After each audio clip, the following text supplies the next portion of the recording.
नमस्कार मंडळी. नितीन अरुण थोरात साहेब लिखित उंबरखिंड इतिहासातला सगळ्यात मोठा गनिमी-काबा हे पुस्तक माझं वाचून झालेलं आहे.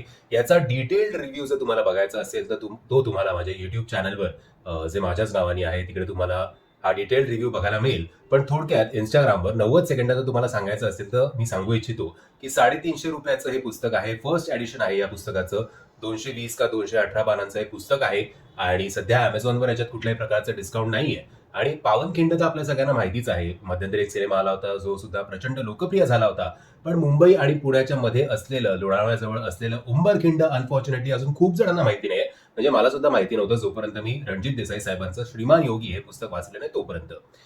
कशा प्रकारे आपल्या मावळ्यांनी महाराजांसकट 30,000 मुघल सैनिकांना, ज्याचा सरदार होता कारतलब खान आणि ज्याचा सल्लागार होता मकबूल, त्यांना कशा प्रकारे उंबरखिंडीत त्यांचा पोपट केला थोडक्यात, हे जर तुम्हाला जाणून घ्यायचं असेल तर हे पुस्तक तुम्हाला मस्ट रीड आहे.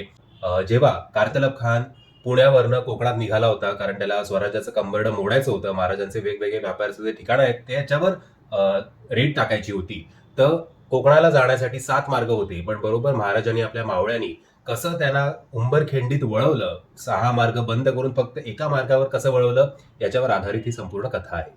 So do read. आणि डिटेलमध्ये जर तुम्हाला बघायचं असेल व्हिडिओ तर माझ्या YouTube चॅनल नक्कीच चेक करा. धन्यवाद.